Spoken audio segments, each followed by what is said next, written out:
Hi there, Brad Miller, technical agronomist with Dekalb Asgrow from Northern Ohio. Today I'd like to visit with you a little bit about the impact of drought on corn. Here in Ohio over the last 2 weeks for sure, we've had very warm, hot, dry weather. Temperatures have been ranged between the high 80s to low 90s and little to no rainfall to speak of. Luckily, over the last couple days, we've received some rainfall and we're starting to get some storms coming through. And it always amazes me how quickly corn will recover from just a little bit of rain. The corn you see behind me here was here just as recently as Monday, just 2 days ago.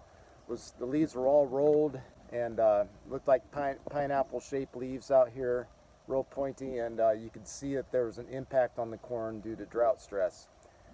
We received just 0.2 of an inch of rain yesterday morning, and then last night got another 0.3 of an inch of rain. So just with a total of a ½ inch of rainfall, this corn is looking completely recovered. So again, it's always amazing how quickly corn can turn around. Did go through at least a 2.5 week period of no rainfall at all with very hot temperatures. And typically what we see is the first reaction in corn is the leaves tend to roll up. And the question is whether or not leaf rolling has an impact on yield, and if it's a stress or if it's just a defensive mechanism. So actually leaf rolling is a reflection of what's going on underground, really. So when the roots can't take up enough moisture to keep up with the growth rate and transpiration of the moisture out of the plant goes into a defensive mode.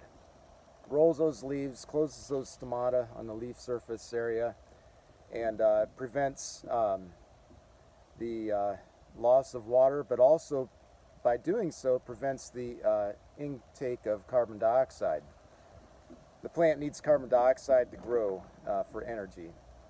And so really when you see corn plants with rolled leaves, that plant is really in a maintenance mode for survival and is not in a growth mode. It's not exchanging water and carbon dioxide into the atmosphere. Those leaves are rolled up, so it's not collecting as much sunlight for photosynthesis to occur either. So again, that plant is in defensive mode, trying to protect itself until it can get through this period until we receive rainfall again. Because sometimes in fields, for example in this cornfield, we had rows that were rolled up tight and other plants that had nice unfurled leaves like there's nothing wrong. And really, I think that's a reflection of what's going on underground with the root system. So what kind of things can compromise roots? If you have compaction, so any of the things that we do wrong in the fall or spring unintentionally can come back and haunt us later in the season.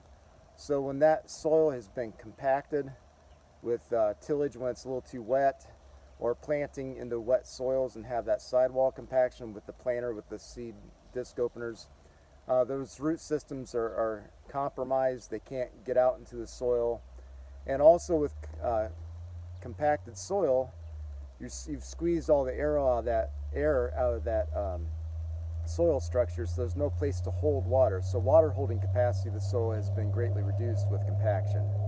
So the other question is, well, how long so we understand why the leaves are rolled. It's trying to conserve moisture in the plant, and it's most likely a side effect of what's going on underground, maybe a compromised root system. But how long can we stay in that situation and not impact yield? Well, it's really based upon a critical period, 2 weeks prior to pollination to 2 weeks after pollination and in the grain field.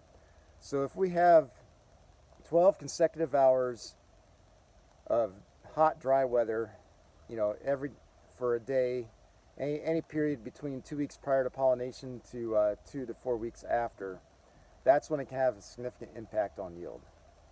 Corn plants need a lot of moisture for silk growth and elongation and for successful pollination. Another side effect of drought conditions is the plant might not nick. So in other words, the tassel emergence and pollen shed might not correspond time-wise with silk emergence and elongation. So we can have poor pollination because the silks aren't out at the time of pollen shed. You know, really how much yield impact can you have? Under severe conditions, you could have anywhere from 8 to 10% yield impact, or even higher, depending on how long those drought conditions occur. If you're talking about this leaf rolling occurring early, prior to pollination, it may only have about a 2 to 4% impact on yield. Also, the other question we get is, well, why do some hybrids roll leaves quicker than others? And so that could be an impact of the ability of that hybrid to withstand drought better than the other hybrid. It could also be a reflection of maybe having a better root system on hybrid A versus hybrid B that's rolling its leaves. So some things to think about. Thank you for your attention.